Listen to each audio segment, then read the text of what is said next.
భారత్లోని అన్ని ఛానల్స్ ను ఆంధ్రదేశంలో ప్రసారం చేస్తున్న ఏకైక network city cable. Welcome to city cable news bulletin. ముందుగా హెడ్లైన్స్.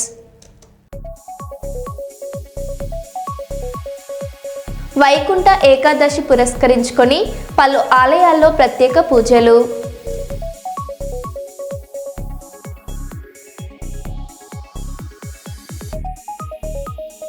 రెండు 2024తో పోలిస్తే 2025లో రోడ్డు ప్రమాదాల సంఖ్య 5.6% పెరిగాయి. తెలంగాణ డీజీపీ శివధర్ రెడ్డి. ముఖ్యమంత్రి చంద్రబాబు నాయుడు గారిచే 2026 ఆప్టా డైరీ మరియు క్యాలెండర్ ఆవిష్కరణ.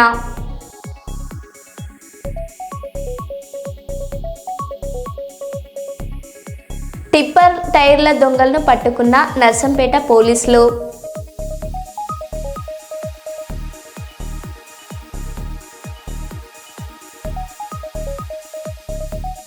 బల్క్ డ్రగ్ పార్క్ వ్యతిరేక పోరాట నేత అప్పల్ రాజుపై పీడీ యాక్ట్.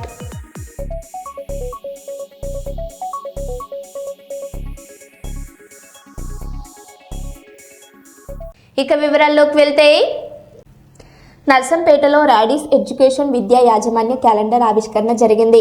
విదేశీ విద్యకు సంబంధించిన రాడీస్ స్టడీ బోర్డు క్యాలెండర్ను మాజీ ఎమ్మెల్యే పెద్ది సుదర్శన్ రెడ్డి ఆవిష్కరించారు. తక్కిలపల్లి అరుణేష్ రావు ఆధ్వర్యంలో కొనసాగుతున్న రాడీస్ విదేశీ విద్యా సేవలను ప్రశంసించారు.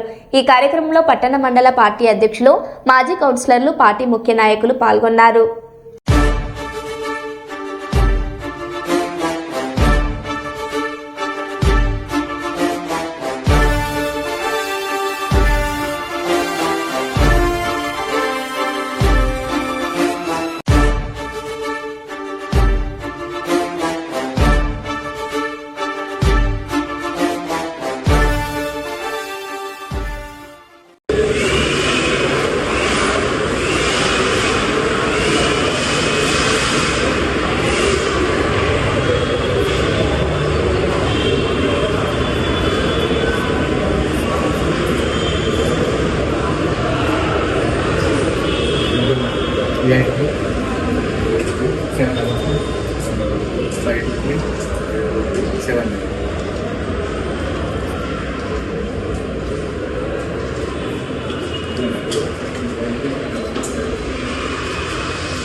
వచ్చే నెల 28 నుంచి 31 వరకు గోదావరికని నగర శివార్లోని గోదావరి నది తీరాన జరగనున్న సమ్మక్క సారలమ్మ జాతర ఆధునీకరణ పనులు జోరుగా జరుగుతున్నాయని, ఈ ఏర్పాట్లను సింగరేణి ఎన్టీపీసీతో పాటు రామగుండం నగరపాలక సంస్థ చేస్తున్నదని సమ్మక్క సారలమ్మ జాతర కమిటీ పేర్కొంది.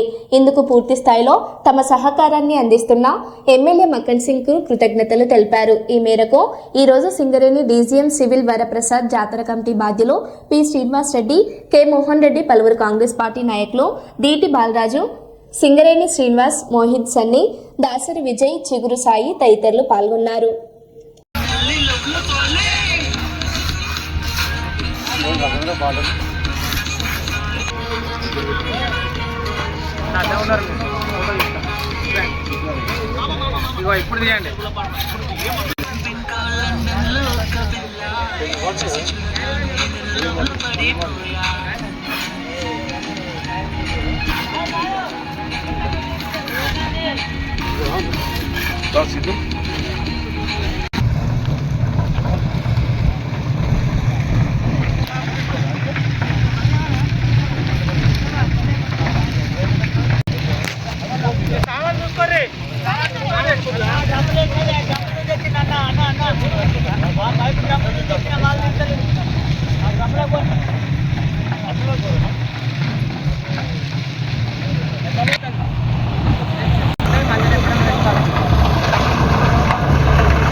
లో గోదావరి నది ఒడ్డున జరిగే శ్రీ సమ్మక్క సారలమ్మ జాతర 2026 జనవరి 28 నుంచి 31 వరకు జరిగే జాతరకు గౌరవ శ్రీ ఎమ్మెల్యే మక్కన్ సింగ్ రాజ్ ఠాకూర్ గారి ఆదేశాల మేరకు సింగరేణి యాజమాన్యం, ఎన్టీపీసీ, మున్సిపల్ కార్పొరేషన్ కలిసి విస్తృత స్థాయిలో అనేక పనులు చేపట్టి ఈ డెవలప్మెంట్ చేయడం జరుగుతుంది. వారి ధైర్య సాహసాలకు ఇవాళ మేము వాట్సాప్ కమిటీ అంతా మేము వారికి రుణపడి ఉంటాం. ఎందుకంటే ఇక కానటువంటి పనులను కూడా వాళ్ళ దగ్గరుండి ఆదేశించి కంపల్సరీ ఈ టైంకు కావాల్సిందే అని వారు ఎమ్మడిపడి పనులన్నీ చేయిస్తున్నారు. కాబట్టి వారికి మేము జీవితాంతం రుణపడి ఉంటామని కమిటీ తరఫున ముఖ్యంగా చెప్పుకుంటున్నాం. అట్లే అదే కాకనే మనకున్నటువంటి పెద్ద సలారం పెద్ద గేట్ ఒకటి ఆర్చి గేట్ ఉండే, దాన్ని తీసేసి కడదామనే ఆలోచనలో ఉంటే అది వద్దన్నాన్ని మేము కోరిన మేరకు వెంటనే కొత్త పెద్ద ఆర్చిని కూడా వారు స్వయంగా వారు ఏం చేస్తారో వారి సొంత డబ్బులు పెట్టి వారు పెద్ద ఆర్చి తయారు చేస్తున్నారు.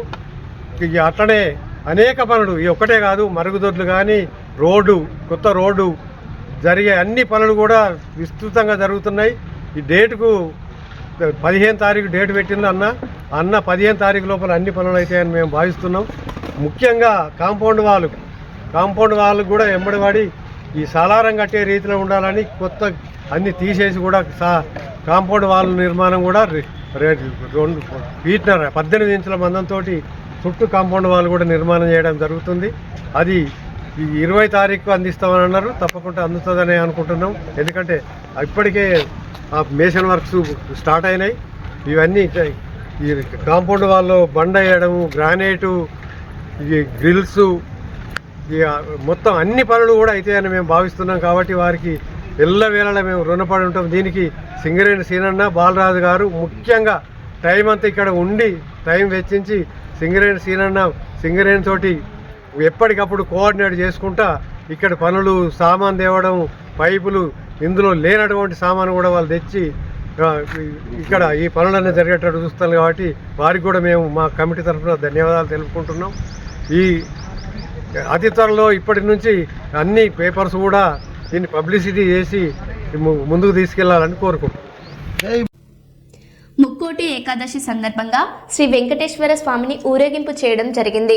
ఈ కార్యక్రమంలో పాల్గొన్న నూనె శ్రీనివాస్, జగన్మోహన్ రెడ్డి, రామారావు వీరు మాట్లాడుతూ నర్సంపేట ప్రజలు ఆయురారోగ్యాలతో సుఖ సంతోషాలతో ఉండాలని శ్రీ వెంకటేశ్వర స్వామిని కోరడం జరిగింది.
వరంగల్ జిల్లా నర్సంపేట పట్టణంలో బీఆర్ఎస్ పార్టీ మీడియా సమావేశం జరిగింది. మాజీ ఎమ్మెల్యే పెద్ది సుదర్శన్ రెడ్డి కాంగ్రెస్ పార్టీపై ఘాటు విమర్శలు చేశారు. సెటిల్మెంట్ దందాలు, గ్రామ పంచాయతీ ఎన్నికల్లో అధికారులు భయభ్రాంతులు ప్రజలను మోసం చేసిన చర్యలను కొట్టిపారేశారు. ఇంకా 12 గ్రామ పంచాయతీలో ఒక్క ఓటు తేడాతో బీఆర్ఎస్ గెలిచినట్లు చెప్పారు. ప్రజలకు ఇచ్చే పథకాలకు డబ్బులు వసూలు చేస్తున్నారని 11,937 రైతులకు 27.769 కోట్ల బోనస్ బాకీ ఉన్నాయని హైలైట్ చేశారు. స్థానిక ఎన్నికల్లో గెలిచిన సర్పంచ్, వార్డు సభ్యులకు కృతజ్ఞతలు తెలిపారు. మొన్ననే గ్రామ పంచాయతీ ఎన్నికలు ముగించాయి. మన నియోజకవర్గంలో అధికార పార్టీ సర్పంచుల గెలుపు కోసం ఆ నిమిషానికి స్థానిక శాసనసభ్యులు మాధురెడ్డి గారు 30,000 పైచిలకు ఇళ్లను ప్రచార సభల్లో ఏ గ్రామంలో ఎంతమంది అని చెప్పి ఎంతమందికి ఇస్తామని చెప్పి ప్రకటించిండో మొత్తం కలిపితే 30,000 ఇళ్లను ప్రకటించారు. గ్రామ పంచాయతీ ఎన్నికల తెల్లవారే ప్రొసీడింగ్స్ ఇస్తామని చెప్పి గ్రామాల్లో నమ్మబలికి స్థానిక ఎమ్మెల్యే గారితో పాటు కాంగ్రెస్ పార్టీ సర్పంచుల, వార్డు మెంబర్ల గెలుపు కోసం ప్రచారం చేసిన వాళ్ళందరినీ వాళ్ళు అడుగుతున్నాం. ఎన్నికలు అయిపోయి 2 వారాలు అయింది. చాలా చోట్ల టైప్ చేసినటువంటి లిస్టు చూపెట్టి ప్రొసీడింగ్స్ అని నమ్మించారు. చాలా చోట్ల వేలాది మంది దగ్గర ఆధార్ కార్డులు, రేషన్ కార్డులు, ఐడి కార్డులు వసూలు చేసిండ్రు. చాలా చోట్ల ఖర్చులకు డబ్బులు కావాలని చెప్పి కాంగ్రెస్ శ్రేణులు డబ్బులు వసూలు చేసిండ్రు. ఫోన్ పేలు, గూగుల్ పేలు కూడా కొట్టించుకున్నారు. అవన్నీ కూడా మా స్థానిక గ్రామ పార్టీ బాధ్యుల చేత అవన్నీ కూడా ఆధారాలన్నీ కూడా బీఆర్ఎస్ పార్టీ కలెక్ట్ చేసింది. వెంటనే ఇందిరమ్మ ఇల్లు మంజూరు చేయండి ఎమ్మెల్యే గారు, కాంగ్రెస్ పార్టీ నాయకులు. మళ్ళీ ఎన్నికలు వస్తే మళ్ళీ 30,000 ప్రకటిస్తారా? మళ్ళీ ఎన్నికలు వస్తే మళ్ళీ 30,000 ప్రకటిస్తారా? మొత్తంగా ఎన్ని ఇల్లు ఇస్తారు స్పష్టమైన ప్రకటన చేయాలి. ఎన్ని ఒప్పుకున్నారు, ఏ గ్రామంలో ప్రచార సభల్లో ప్రకటించిన నంబరు అన్ని కూడా కలెక్ట్ చేసినాం. మళ్ళీ ఎంపీటీసీ, జెడ్పీటీసీ ఎన్నికల్లో, మున్సిపాలిటీ ఎన్నికల్లో వస్తే టైపిస్టులకు ఈ నియోజకవర్గంలో విపరీతమైన పని ఉన్నది. లిస్టులు టైప్ చేసే వాళ్ళం మళ్ళీ పేర్లు లిస్టులు టైప్ చేసి ఇందిరమ్మ ఇళ్ల గురించి మళ్ళీ మాట్లాడతారా? వెంటనే ప్రకటించాలి. మన గ్రామ పంచాయతీ ఎన్నికల సందర్భంగా మీరు ఇస్తానన్నటువంటి 30,000 ఇళ్లను ప్రకటించారు. ఏ గ్రామానికి పోయినా 300 ఓట్లున్న గ్రామ పంచాయతీకి 50 ప్రకటించి 100, 200, 300, 400 ఒక్కొక్క గ్రామానికి వాళ్ళు చెప్పాలి. స్పష్టమైన ప్రకటన చేయాలి ఎమ్మెల్యే గారు. ఏ గ్రామానికి ఎన్ని ఇల్లు ఇస్తారు మాట కూడా ఎందుకు మాట్లాడటం లేదు. గ్రామ పంచాయతీ ఎన్నికల రిజల్ట్స్ పైన మండల కేంద్రాలు ఏకపక్షంగా ఇలా బీఆర్ఎస్ పార్టీ కైవసం చేసుకున్నది. మేము చేసిన పనులు మాత్రమే ప్రచారం చేసుకున్నాం, చేసిన అభివృద్ధి మాత్రమే ప్రచారం చేసుకున్నాం. ఇవాళ నర్సంపేట పట్టణ అభివృద్ధికి సంబంధించి ఏ వర్గ ప్రజలకు మార్పులో భాగంగా కాంగ్రెస్ పార్టీ వచ్చినాక ఈ పట్టణ ప్రజలకు ఏం జరిగింది, ఏం ఒరిగింది, మఠ మీరే చేయాలి, బెల్లం దందా మీ పార్టీ నాయకుడే చేయాలి, భూముల దందా మీ పార్టీ చేయాలి, మున్సిపాలిటీలో దొంగ ఇంటి నంబర్లు కూడా మీ పార్టీ మాత్రమే ఇప్పిస్తుంది. అసైన్మెంట్ భూములు తెలిసి తెలవక కొన్న నిరుపేదల భూములను అరాచకం చేసి మీకు అమ్ముతనే అగ్గోసగ్గోకు మీకు అమ్ముతనే ఆ భూములు వ్యాపారం జరగాలి. ఖాళీ ప్లాట్లు ఉన్నటువంటి పేదలు ఇలా ధైర్యంగా నిద్రపోయే పరిస్థితి లేదు. నర్సంపేట ప్రాంతం అభివృద్ధి ఎక్కడికక్కడ గొడ్డెల కాటు పడ్డట్టే ఆగిపోయింది. ఆనాడు బీఆర్ఎస్ ఉన్నప్పుడు నర్సంపేట పట్టణ అభివృద్ధి అత్యద్భుతంగా జరిగింది. తక్కువ సమయంలో కరోనాను జయించి ఇవాళ 2 ఏళ్ల టర్మ్ పూర్తయింది. ఆనాడు కరోనా 3 ఏళ్ళు వెంటాడింది సమాజాన్ని. కరోనా పోయిన తర్వాత 2 ఏళ్ళే అన్ని మండల కేంద్రాలు, అన్ని మేజర్ గ్రామ పంచాయతీలు అద్భుతంగా గెలిచినాం. ఒక్కోటి 3, 4, 5 ఓట్లతోటి మా ఊళ్ళు గెలిచిన ప్రతి సీటును చిల్లర రాజకీయాలకు బలిపెట్టి కాంగ్రెస్ పేరు మీద ప్రకటింపజేసుకుంటేనే ఇక్కడ 10-15 సీట్లు పెరిగినాయి తప్ప మేము కేవలం 20 ఓట్ల లోపు మేము 22 గ్రామ పంచాయతీలు ఆశాను మాట్లాడితే అలా 12 సీట్లు మాయే గెలిచి డిక్లేర్ అయిన వాటిని రీకౌంటింగ్ పేరు మీద పోలీసులు ఇంత దౌర్జన్యం, ఇంత చిల్లర, చీరల పంపిణీ, నోట్ల పంపిణీ, ఎమ్మెల్యే తిరుగుడు, ముఖ్యమంత్రి తిరుగుడు, ఇవన్నిటి మధ్య కూడా మా వాళ్ళు చాలా కష్టపడి పనిచేశారు. నిజంగా హ్యాట్స్ ఆఫ్. నిన్న కూడా మా రాష్ట్ర పార్టీ అప్రిషియేషన్ అద్భుతంగా వచ్చింది. ఉమ్మడి జిల్లాలో మంచి రిజల్ట్స్ నర్సంపేట నియోజకవర్గంలో ముఖ్యమంత్రి వచ్చి ప్రచారం చేసినప్పుడు కూడా అద్భుతమైన ఆధిక్యత కలిగింది పార్టీకి అని చెప్పి అప్రిషియేషన్ వచ్చింది. సో అది అందరిది, మా మండల కమిటీ, మా నియోజకవర్గ నాయకులు, టౌన్ నాయకులు, మా గ్రామ కమిటీ బాధ్యులు అందరూ కూడా పార్టీ తరఫున వారు కూడా అభినందనలు. హన్మకొండ జిల్లా పరకాల నియోజకవర్గం బహుజన్ సమాజ్ పార్టీ రాష్ట్ర కమిటీ పిలుపు మేరకు స్థానిక సంస్థల ఎన్నికల్లో గెలిచిన సర్పంచ్ వార్డు మెంబర్లకు సన్మాన కార్యక్రమంలో భాగంగా హైదరాబాద్కు పరకాల నియోజకవర్గ కేంద్రం నుండి గెలిచిన బీఎస్పీ నాయకులు తరలి వెళ్లడం జరిగింది. ఈ సందర్భంగా జిల్లా ఇన్ఛార్జి శనిగారపు రాజు మాట్లాడారు. బహుజన్ సమాజ్ పార్టీ తరఫున స్థానిక సంస్థల ఎలక్షన్లలో గెలిచినటువంటి అభ్యర్థులందరికీ కూడా ఈరోజు తెలంగాణ రాష్ట్ర బహుజన్ సమాజ్ పార్టీ కమిటీ ఈరోజు సన్మాన కార్యక్రమము తీసుకోవడం జరిగింది. ఆ కార్యక్రమానికి తెలంగాణ రాష్ట్ర వ్యాప్తంగా బహుజన్ సమాజ్ పార్టీ నుంచి గెలిచినటువంటి అభ్యర్థులందరూ కూడా పెద్ద ఎత్తున రావడం జరుగుతూ ఉన్నది. ఈ కార్యక్రమానికి పరకాల నియోజకవర్గం నుంచి పరకాల అలాగే నడిగూడ మండలం నార్లపూర్ గ్రామం నుంచి గెలిచినటువంటి వార్డు మెంబర్లు అయినటువంటి శనిగరపు రజనీకాంత్, అలాగే శనిగరపు రాహుల్ గారు కూడా ఈ కార్యక్రమానికి, అలాగే పరకాల నియోజకవర్గ కమిటీ, అలాగే హన్మకొండ జిల్లా కమిటీ కూడా తరలి వెళ్ళడం జరుగుతూ ఉన్నది.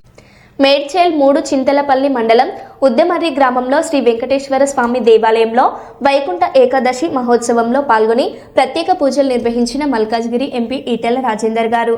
వారితో పాటు జిల్లా అధ్యక్షులు బుద్ధి శ్రీనివాస్, మాజీ అధ్యక్షులు విక్రమ్ రెడ్డి, ఏనుగు సుదర్శన్ రెడ్డి, ఉద్దెమర్రి గ్రామ పార్టీ నాయకులు, కార్యకర్తలు పాల్గొన్నారు.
నమస్కారం. ఏడుకొండలవాడ వెంకటరమణ గోవింద గోవింద.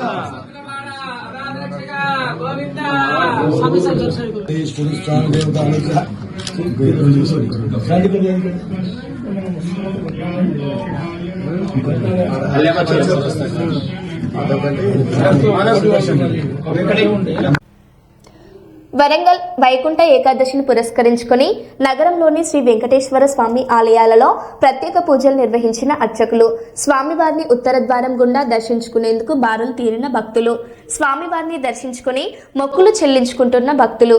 వరంగల్ నగరంలోని బట్టల బజార్ శ్రీ బాల వెంకటేశ్వర స్వామి ఆలయంతో పాటు గీతా భవన్ ఆలయానికి పోటెత్తిన భక్తులు, గోవింద నామ స్మరణలతో మారుమోగుతున్న ఆలయాలు.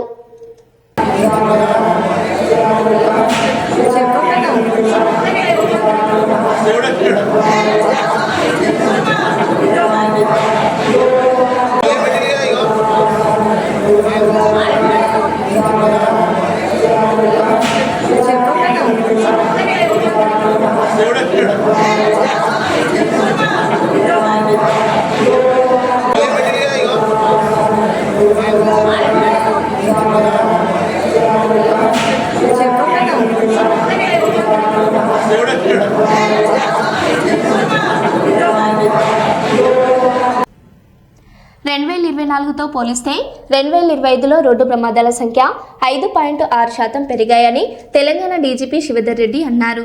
ఈ ఏడాది రాష్ట్రంలో శాంతి భద్రతలు పూర్తిగా అదుపులో ఉన్నాయని, క్రైమ్ రేట్ 2.33% తగ్గినట్లు తెలిపిన DGP Shivadhar Reddy road accident సంబంధించి 2024తో పోలిస్తే 5.68% రోడ్ యాక్సిడెంట్స్ పెరిగినాయి. 2025లో 24తో పోలిస్తే రోడ్ యాక్సిడెంట్స్ సంఖ్య 5.68% పెరిగింది. రోడ్ యాక్సిడెంట్స్ సంబంధించి 2024తో పోలిస్తే 5.68% రోడ్ యాక్సిడెంట్స్ పెరిగినాయి. 2025లో 24తో పోలిస్తే రోడ్ యాక్సిడెంట్స్ సంఖ్య 5.68% పెరిగింది. రోడ్ యాక్సిడెంట్స్ సంబంధించి 2024తో పోలిస్తే 5.68% రోడ్ యాక్సిడెంట్స్ పెరిగినాయి. 2025లో 24తో పోలిస్తే రోడ్ యాక్సిడెంట్స్ సంఖ్య 5.68% పెరిగింది. TUWJH 143 జిల్లా అధ్యక్షులుగా కోల వెంకటేశ్వర్లు, కార్యదర్శిగా కోలపాక వెంకట్ ఎంపికయ్యారు. TUWJ TJF అధ్యక్షులు అల్లం నారాయణ, ప్రధాన కార్యదర్శి ఆస్కాని మారుతి సాగర్ వారికి నియామక ఉత్తర్వులను అందజేశారు. ఈ సందర్భంగా జిల్లా అధ్యక్షులు కోల వెంకటేశ్వర్లు మాట్లాడుతూ, మాపై నమ్మకంతో బాధ్యతలు అప్పగించిన నాయకత్వానికి కృతజ్ఞతలు తెలిపారు. జిల్లాలోని జర్నలిస్టులు ఎదుర్కొంటున్న సమస్యల పరిష్కారానికి కృషి చేస్తామన్నారు. ముఖ్యంగా ప్రభుత్వం జర్నలిస్టులను విడగొట్టేందుకు జీవో నెంబర్ 252కు వ్యతిరేకంగా జర్నలిస్టులందరినీ ఏకం చేసి పోరాటం చేస్తామన్నారు. ఇదే సమయంలో జర్నలిస్టులందరికీ అక్రిడేషన్ కార్డ్స్తో పాటు ఇళ్ల స్థలాలు ఇచ్చే విధంగా పోరాటం చేస్తామన్నారు. డిమాండ్ చేస్తున్నాం. అదేవిధంగా అర్హులైన జర్నలిస్టులందరికీ అక్రిడేషన్ కార్డు ఇవ్వాలి. జర్నలిస్టులకు కార్డు తగ్గించాలనేది గత సంవత్సరం 23,000 కార్డులు ఉండే రాష్ట్ర వ్యాప్తంగా. ఇప్పుడు తగ్గించి 13,000 తగ్గించి 10,000 ఇవ్వాలనేది సరైనది కాదు. అర్హులైన ప్రతి ఒక్క జర్నలిస్టుకు అక్రిడేషన్ కార్డు ఇవ్వాలనేది TWJగా మేము డిమాండ్ చేస్తున్నాం. ఇది ఖచ్చితంగా ఇవ్వకపోతే మేము భవిష్యత్ పోరాట కార్యాచరణ కూడా ఉంటుంది. కాబట్టి ఏంటంటే అదేవిధంగా అర్హులైన జర్నలిస్టులకు ఇళ్ల స్థలాలు ఇవ్వడం కానీ, అదేవిధంగా ఇవ్వాలి. ఈ హెల్త్ కార్డు సంబంధించిన విషయం కూడా కార్పొరేట్ ఆసుపత్రుల్లో కూడా హెల్త్ కార్డు పనిచేసే విధంగా ప్రభుత్వం చర్యలు తీసుకోవాలి. మనం ఇళ్ల స్థలాలకు సంబంధించి కూడా సీరియస్గా ప్రభుత్వం ఆలోచించి ఖచ్చితంగా ఇవ్వాలని మేము ఆశిస్తున్నాం. గతంలో ప్రభుత్వం రేవంత్ రెడ్డి ముఖ్యమంత్రిగా వచ్చే ముందు జర్నలిస్టుల కోసం అనేక వాగ్దానాలు చేసిండు. మేము జర్నలిస్టులకు అక్రిడేషన్ కార్డులు ఇస్తాము, ఇళ్ల స్థలాలు ఇస్తామని చెప్పేసి, తర్వాత అదేవిధంగా హెల్త్ కార్డులు కూడా కార్పొరేట్ ఆసుపత్రుల్లో పనిచేసే విధంగా చేస్తామని చెప్పేసి హామీలు ఇచ్చిండు. ఆ హామీలను నిలబెట్టుకోవాలని మేము ముఖ్యమంత్రిని డిమాండ్ చేస్తున్నాం. ఈ హామీలు నిలబెట్టుకునే పక్షంలో మేము ఎలాంటి పోరాటానికైనా సిద్ధంగా ఉంటామని, మేము జర్నలిస్టుల ఐక్యతను చాటే విధంగా మా కార్యాచరణ ఉంటుందని తెలియజేస్తున్నాం. మరో బులెటిన్లో మళ్ళీ కలుద్దాం. Stay tune.